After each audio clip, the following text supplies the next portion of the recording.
Hello, everyone. I hope you're doing well. My name is Dean, and I'm a PhD student looking at neuroprocesses associated with COVID 19. And I thought I would share some ideas with you today that I feel that are so important. Why? Well, because we live in interesting times, and this information I will share with you about brain states and COVID 19 is going to be very helpful, whether it's safety concerns that you have, economic or academic concerns. And I guarantee after this presentation, you'll never look at the world the same way. So sit back and relax, and let's go ahead and put on our thinking caps and get started. So before we take our tour into brain states related to COVID-19, I wanted to provide you with a hit piece for context. This is an article from the New York Times and Opt-Ed, and as you can see here, the title, "My 6-year-old has the coronavirus, I'm trying to stay calm." So a mother is describing how her and her family are coping with this new sort of situation with COVID-19. I'm speaking today as of April 12th, 2021. And so things are still relatively uncertain. We have the vaccine out, but there's still things that need to be accomplished. And this was written back, I think, it's February 2nd. So a little ways ago. I think things are just moving along every month and new developments happening. But anyway, in this article, she's explaining to her children how threatening COVID-19 is and what precautions that need to be taken. And I kind of feel like the explanations that she's providing may be missing the mark. When I was 6 years old and I was given explanations about the world, my mind was operating at a different sort of frequency. I remember as a 6-year-old when my mother was trying to explain to me how packages were being delivered, I was thinking in my mind, okay, she said that packages were being checked, so does it get thrown across the room and somebody else catches it and shakes it around to see what's in the package, and then another person looks under the package, on top of the package, and another person maybe smells the package, see if it smells like roses or maybe pineapple or whatever the case may be. And it goes back and forth until the package is thoroughly checked. And I thought that's just how you check a package. That's how my 6-year-old mind worked. And if somebody told me 100, I thought that was a really large number, and 1,000 was like half the world. So anyway, this mother is explaining to her children in this op-ed about how people, how threatening COVID is and how they need to take precaution, and people are dying, this, that, and the other. And the child, one of her children, the 6-year-old child, is washing his hands until they're red and raw.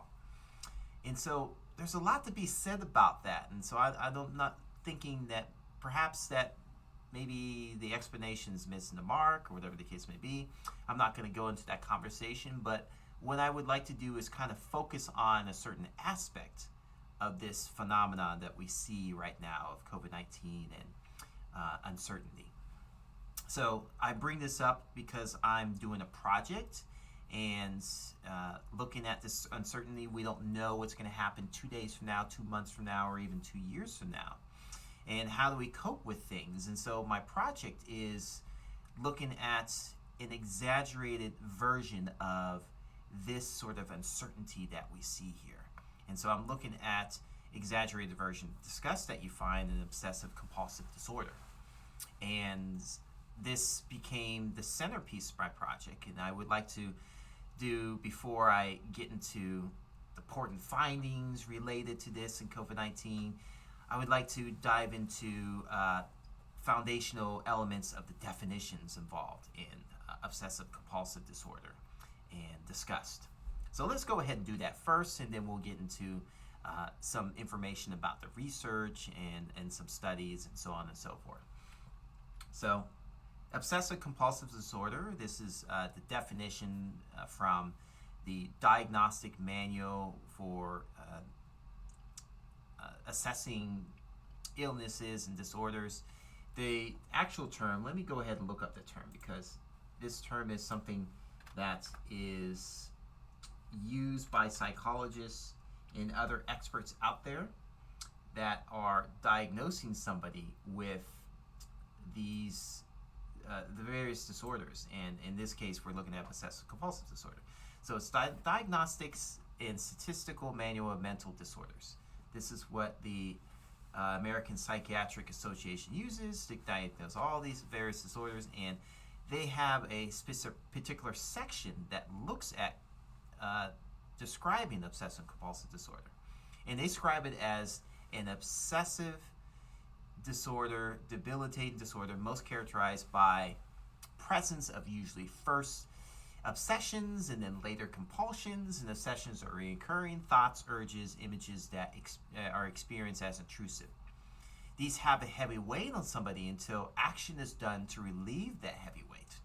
It's anxiety driven to produce some sort of action to relieve it in the form of compulsion. So you have this sort of like thought that you're going to be infected by something, and in order to alleviate that thought, you have these compulsions, these repetitive behaviors and mental actions that a person feels they're driven to perform to relieve the tension from the obsession.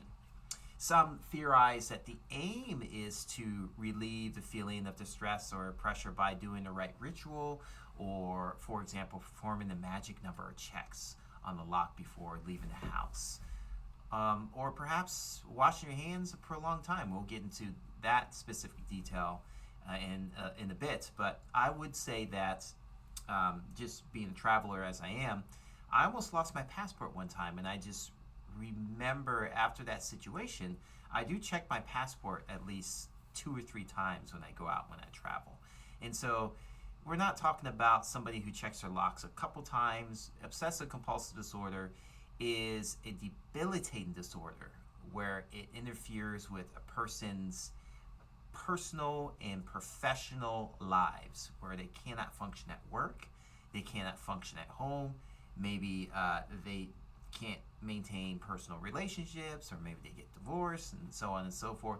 And so it really, really takes over these aspects of your life, and you can't function properly in society. So that's what the basis of it is.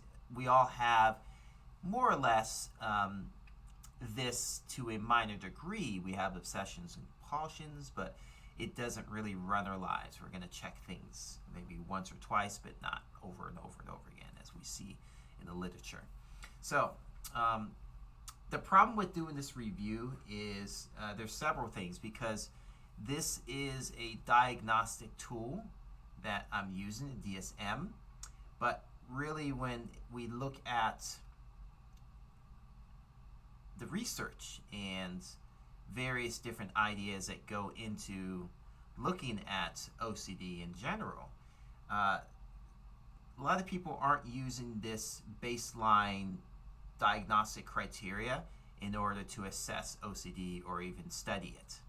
And so several studies, many studies I looked at, don't take account for the frequency and severity of OCD, and they also don't really specify what kind of OCD that person has. And so, and on top of that, I should mention that OCD is not just one specific type. So there's various different types of OCD, and they overlap, and you might even have other type of mental illnesses or substances that you're taking in conjunction with it. It's like throwing spaghetti in the wall